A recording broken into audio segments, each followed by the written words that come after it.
बाबर आजम के test team के कप्तान बनने के बाद द यूजुअल स्टफ स्टार्ट हो गया कि बाबर बाबर बाबर बाबर बाबर।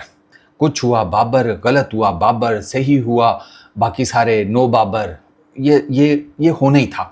अभी कामरान अकमल की आज मैंने एक स्टेटमेंट देखी, वो कह रहे थे रबिश कैप्टनसी, मोहम्मद अब्बास को ड्रॉप करना इज़ एब्सोल्युटली मतलब एक ऐसा डिसीजन है कि जिसका कोई सिर पैर नहीं है। Totally endorse that. बिल्कुल ठीक है, मोहम्मद अब्बास को ड्रॉप नहीं करना चाहिए था। और स्पेशली ये जो कंडीशंस का रीज़न दिया गया है वो तो बिल्कुल ही फजूल रीज़न है, क्योंकि दो ग्राउंड्स हैं, ये एक ही जगह पर हैं, एक ही जजीरे के ऊपर है, दोनों के बीच में 50 किलोमीटर का टोटल जिसे कहते हैं डिफरेंस है, फासला 51 किलोमीटर का। और ये मैं आपको बाय रोड डिस्टेंस बता रहा हूँ, अगर आप एरियल डिस्टेंस देखेंगे तो वो ऑब्वियसली और ज़्यादा कम होगा। दोनों ग्राउंड्स के बीच में आधा पौना घंटा टोटल ड्राइव है, तो कितनी की कंडीशंस चेंज होंगी दोनों ग्राउंड्स में, कितनी की, एक ही जजीरे के ऊपर है। तो ये कंडीशंस वाला तो बिल्कुल ही फजूल है। बट मेरी कुछ गुजारिशात हैं, छोटी छोटी सी प्यारी प्यारी सी पोली पोली सी। बाबर बुज़दिल कैप्टन है, सारे बोल रहे हैं ओके फाइन ठीक है, ये डिसीजन भी गलत था। हेड कोच बुज़दिल है या नहीं है, ये हेड कोच का डिसीजन था या नहीं था, या ये जो प्लेइंग 11 है ये सिर्फ और सिर्फ बाबर आजम के कहने के ऊपर डिसाइड की गई है। सैफ़ी भाई को कुछ उन्होंने भी कुछ इनपुट दी होगी, इसका मतलब ये है कि आपका हेड कोच भी बेसिकली इस प्लेइंग 11 से राज़ी था। ये है कि नहीं है, वरना मेरा नहीं ख्याल कि बाबर आजम में इतनी तिड़ है कि वो सैफ़ी भाई को कहे कि नहीं मैं अपनी मर्ज़ी की प्लेइंग 11 खिलाऊंगा। ये तो मैं मान ही नहीं सकता, क्योंकि सैफ़ी भाई जिस टाइप के आदमी है ना, वो हमें पता है, तो वो ऐसा नहीं हो सकता। बाबर तो उनका जैसे कहते हैं पाला पोसा हुआ बच्चा है भाई। ये बाबर आजम जिसको आज आप देखते हैं, इसके लिए सैफ़ी भाई ने ड्यूरिंग अपनी कैप्टनसी क्या क्या कुछ नहीं किया हुआ, वो कुछ छुपा हुआ है। इसको नंबर 3 पर बैटिंग किसने करवानी शुरू की? सैफ़ी भाई ने। हफीज़ को नीचे कौन लेकर गया? सैफ़ी भाई।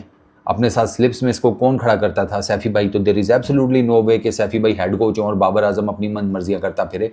आपको कोच को भी बीच में रगड़ना चाहिए कि ये बाबर का डिसीजन है अगर अब्बास को ड्रॉप करने का, तो हेड कोच का भी है। तीसरा मेजर इशू, वो मुझे बताएं कि वो जो असद शफीक साहब गए हुए हैं वो किस चक्कर में गए हुए हैं? ये हमारा एक ना एक सिलेक्टर ये बाहर के टूर्स के ऊपर बैठा होता है, ये किसी डोमेस्टिक क्रिकेट के मैच में मुझे नहीं नजर आते। ये वहां पर क्या कर रहे हैं? इनका कितना इनपुट है? या बरकत के लिए लेकर गए हुए हैं? इससे तो बेहतर ये है कि बरकत के लिए इतना बड़ा बंदा लेकर जाना था, इतों किसी बाबे को तवीज़ करा लेंदे तुसी, तानू सस्ता पै जाना सी। असद शफीक क्यों गया हुआ है? जर्नलिस्ट तो आपके यहाँ तक कहते हैं कि भाई आपके जो सिलेक्टर साथ जाते हैं वो मेक श्योर करते हैं कि हमने जो सिलेक्शन कमेटी है उसने जो इनको स्क्वाड बना कर दिया ना 15 रुकनी या 17 रुकनी, उसके बाद ये सिलेक्टर इस वजह से इंटरनेशनल टूर पर जाता है तो मेक श्योर कि ये प्लेइंग 11 भी हमारी मर्जी की खिलाएं। आपके जर्नलिस्ट तो ये बात करते हैं। तो अगर प्लेइंग 11 आपके, लेट सपोज उनकी बात ठीक है, प्लेइंग 11 सिलेक्टर्स की मर्जी की खिलाई जा रही है, तो फिर मुझे एक बात बताएं, बाबर का कितना दोष है फिर इसमें यार? फिर वो बात मैं अपनी जगह आज भी कायम हूं, कोई बाबर आजम को कप्तानी नहीं लेनी चाहिए थी, वो उस पर तो मैं आज भी डटा हुआ हूं। मैं तो 2024 के वर्ल्ड T20 में से पहले मैंने कहा था बाबर आजम को कप्तानी नहीं लेनी चाहिए। अच्छा, तो ये सिलेक्टर्स वाली पहले आए ना, ये किस चक्कर में है भाई? कुछ जरा बताए ना। सिर्फ टूर करने जाते हैं, क्या देखने जाते हैं ऐसा? और इनमें से कौन सा ऐसा प्लेयर है जिसको असद शफीक ने पहले बैटिंग करते हुए नहीं देखा हुआ? एक प्लेयर मुझे बता दें, या कोई ऐसा बॉलर बता दें कि जिसको असद शफीक ने या आपकी सिलेक्शन कमेटी ने पहले कहीं पर बैटिंग बॉलिंग फील्डिंग करते हुए नहीं देखा हुआ। पूरी टीम को देखा हुआ होता है।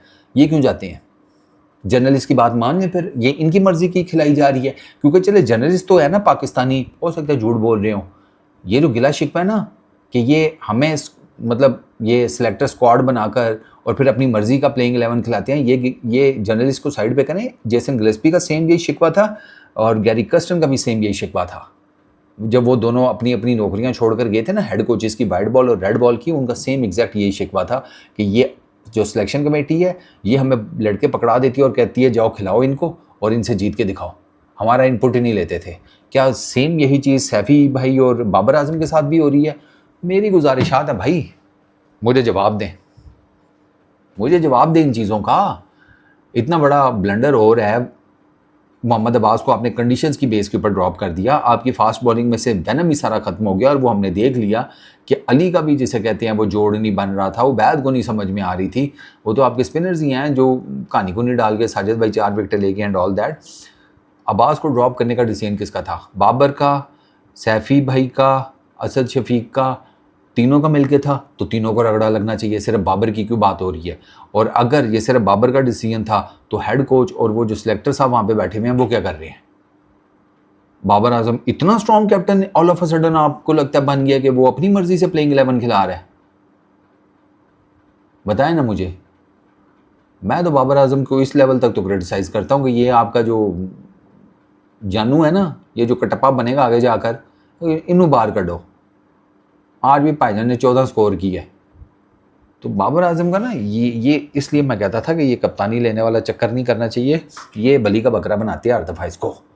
अब कोई आकिब जावेद की बात नहीं कर रहा, कोई सिलेक्टर्स की बात नहीं कर रहा, कोई सिलेक्शन कमेटी की बात नहीं कर रहा, कोई हेड कोच की बात नहीं कर रहा, कोई किसी और चीज़ की नहीं बात कर रहा, सिर्फ बाबर बाबर बाबर बाबर बाबर बाबर।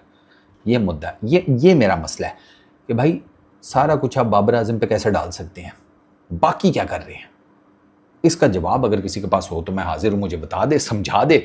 अगर मुझे समझने में हो गया, आई फील, तो मैं बता दूंगा कि सबको कि भाई हाँ ये लॉजिकल आंसर आया है कि बाबर बाबर बाबर क्यों की जा रही है और बाबर का कितना फॉल्ट है इन सारी चीज़ों में। उसकी गलतियां अपनी जगह, वो मैं बार बार आपके सामने उसके ऊपर उसको क्रिटिसाइज़ करता हूँ।